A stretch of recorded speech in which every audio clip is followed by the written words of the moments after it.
When I was in college and just getting started with photography, I was constantly grabbing friends and making them pose for my camera. For a while there, I described myself specifically as a portrait photographer.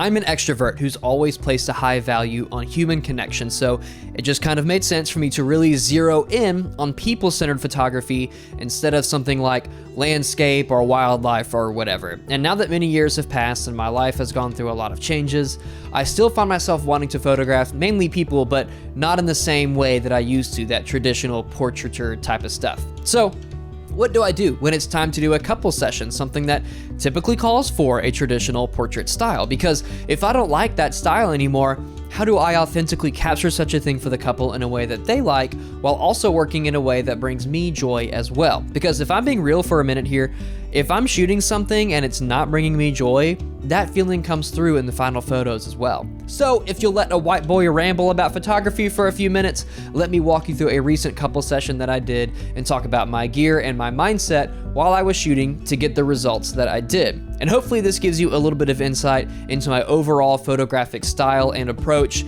for when I'm shooting professionally.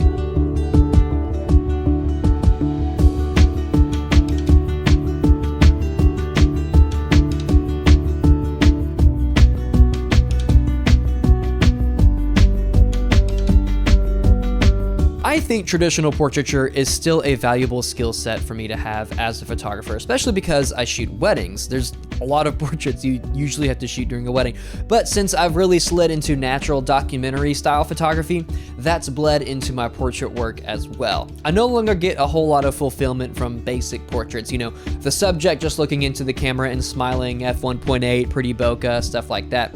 And I'm not saying there's anything wrong with that at all. It's just not what sparked joy for me anymore. It's just that I've been doing this for a long time now, and the same thing over and over again has gotten a little stale, as it probably would for anyone. So when it comes to something like a couple's photo session, something that I don't actually do anywhere near as much as I used to, I've really shifted my approach away from the traditional posing and directing in an effort to make the shots feel a lot more natural while still being aesthetically pleasing and natural for the couple. Because let's be real, most of the people and couples that we're photographing are not professional models and typically don't know how to be in front of the camera. So let me talk you through this recent couple session I did a couple of months ago. Okay, I don't want this to be a gear-centric video necessarily, so I'm gonna go through the cameras and lenses that I brought with me really quick, and then we'll go on to the rest of the video. The digital camera I used was my Fujifilm X-T5, and the only lens I brought for that was the Voigtlander 40mm 1.2 M-mount version, adapted obviously onto Fujifilm. I specifically chose this camera and lens combo because the results to me are very filmic. Something about the unique rendering of the Voigtlander combined with the Fujifilm X-Trans sensor and those colors just feels very analog to me, which was important because of the other camera that I brought, which was the Nikon N75, a 35mm SLR. I made a whole video about this camera actually, so I'm not going to go into more detail here about it because I think you should actually go watch that other video after this one. I think it was a pretty good one.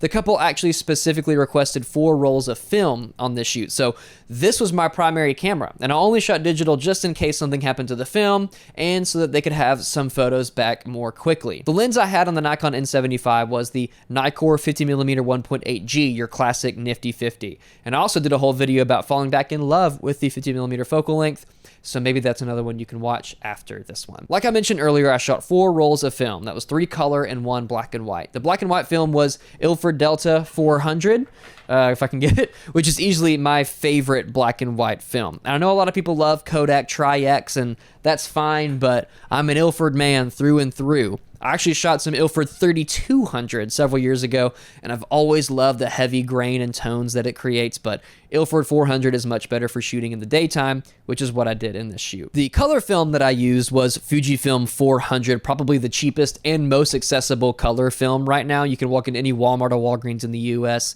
and buy Fujifilm 400. I think it's like the only film you can do that with. And film purists are gonna hate me for this one, as Fujifilm 400 is looked down upon pretty hard, but I'm sorry, idiots. I'm just not paying those exorbitant rates for a Portra 400, which used to be my favorite until the prices just got to be too much for me. I do also really like Kodak Gold 200, but Fujifilm 400 is also perfectly fine for me. So with these 2 cameras and my film, I was prepped and ready for this shoot. The couple, Rachel and With, are amazing people who are so easy to get along with and spend time with, something that I learned when I shot their intimate backyard wedding last summer. This shoot was for their 1-year anniversary photos, something that I really wish more couples did, as it's a great way to celebrate 1 year of marriage. And you can compare your wedding photos to these 1 year photos and see how much you might have changed and grown in just a year together. I had shot some film just for fun at their wedding, and once they saw those photos, Rachel really wanted me to do some more for this 1 year session, and of course I was happy to oblige. The shoot happened on some of their family's land in Northwest Arkansas, really kind of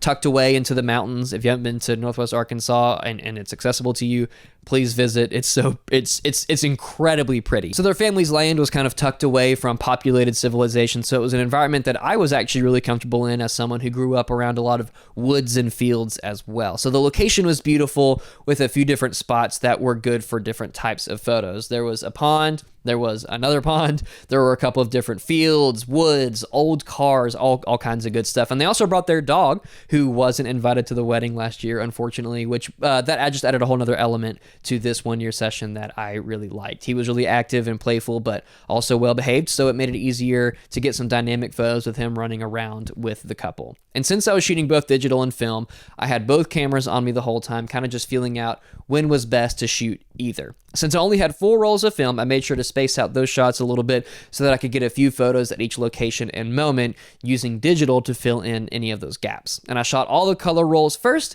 and then rounded it all off with black and white. Real quick, if you like the way my digital photos look from this shoot that I've been talking about and you want to see if it's a look that works for your photos, I have my preset pack called Bougie Film available on my website for only $15 with the discount code in the description. And you can also download Bougie Film Chrome, which is in the pack, entirely for free, either to try out before you buy the whole pack or just as my gift to you for watching this video. Thank you for watching this video. Now let's get back to this video. A couple session like this is inherently more of a challenge for me, as I just have to do a little more directing than I normally do at something like a wedding, where moments will just happen naturally and I can document them as they do. But here at sessions like this, I have to be more intentional with my subjects, as there aren't really any natural moments like at a wedding, so communication between me and the couple is more important than ever. I have a few different ways to get couples to open up and be comfortable with each other on camera, but this is my main one. Just be with each other. That's kind of my main direction for any couples that I photograph, even at weddings sometimes when I'm doing portraits there.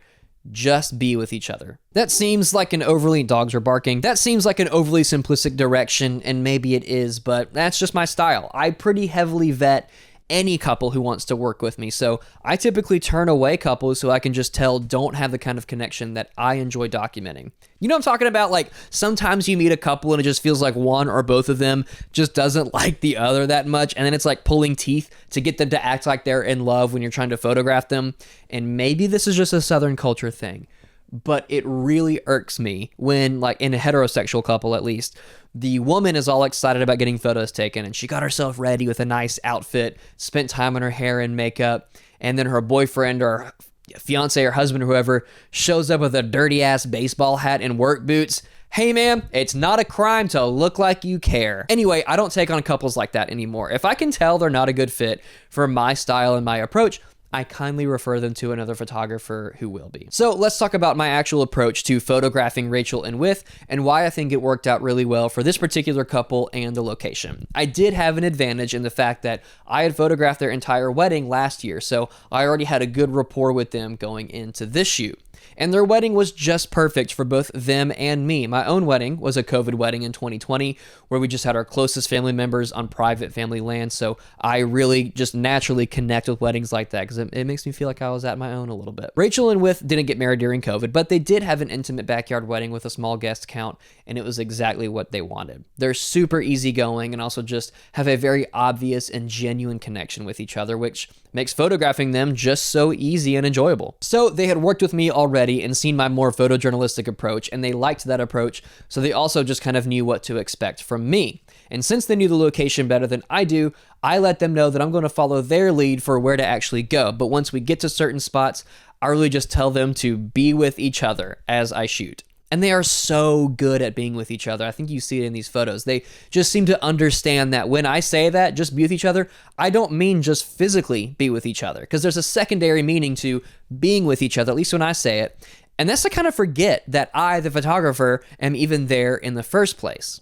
Being with each other means to focus in on your partner, talk to them, utilize the strong connection you already have, and just let yourself love and be loved with your partner. As somebody who is also married to a person that I have that same connection with, it just brings me so much joy to see other people experience that same connection with their partners, and it brings me even more joy to be able to document such a thing. We've covered vetting your couples so that you're not photographing two people who hate each other, and that's honestly the best piece of advice I can give you here. But once you've got that, here are some concrete tips that you can take into your next couples session in no particular order. Keep it simple. Don't try to bring a ton of cameras and lenses. Speaking as somebody who owns way too many cameras and lenses, all this is going to do is slow you down as you're shooting. Too many decisions to make, too much time wasted changing lenses, etc., all of that. I was already shooting film on this one and knew I was going to have to interrupt the session to change rolls a few times, so I minimized what I could outside of that by only having one lens on each camera. You can't go wrong with a classic 50mm focal length on a session like this, so grab your best nifty 50 or something like it and go to town. You should also let the couple be themselves. A common mistake I see for more beginner level photographers is trying to shoehorn in their own ideas and poses and style into a couple session, which can really squash down the couple's real personalities and connection with each other. Let them be as authentic as possible, and don't make them do any kind of poses that you can tell make them feel weird or unnatural. This is the delicate game here, and there might be some push and pull between you and them, but as long as you are prioritizing the couple's personalities over your own, you'll be good. The challenge you'll often get here is that these people aren't professional models, like I mentioned earlier, and don't have a lot of experience in front of the camera, and that's totally fine. Your job is not to get fashion magazine level shots. Your job is to connect with your couple and understand their personalities enough to make them feel comfortable. Because the main rule here is that the more comfortable the subject is, the better the photos will be. Add movement whenever you can. This one is kind of a cheat code and anyone can do it. Have your couple move with each other, whether that's something as simple as them walking together while you track with them, or let them dance to no music. It'll probably make them laugh a little bit. Have one of them wrap up the other in their arms and maybe sway a little bit while they talk or laugh to each other. Showing movement in your photos will lend those photos an inherent sense of dynamics, which almost always makes the image feel just a little more alive. Don't forget the details. It's really easy to focus purely on your couple's faces because obviously that's what you're there to photograph mainly, but details can hold a lot of power as well. I find that hands and feet will often help tell the story of the couple as well, especially with Rachel and With here, as those hands are often holding a dog leash and the feet were walking through tall grass. Make the couple work for you. Just take a load off, man. No one tells you this, but you can get paid to let other people do your job for you. I'm talking about just handing the camera to the couple. I did this with Rachel and with my film camera. When I had 18 shots left on my last roll of color film, I handed them the camera and told them that they each had 9 shots to photograph each other with. I really wanted to see how these two people in love, who are also not really photographers, would view each other through a camera. There was a lot of laughter, maybe some gentle nudging from me when either of them needed it, but it was so cool to get those film scans back and see how they photographed each other. And it's something I'm going to start doing a lot more when I'm shooting weddings and couples. And finally, let go of perfection. Our lives aren't perfect, so why are we trying to photograph people in a way that is perfect?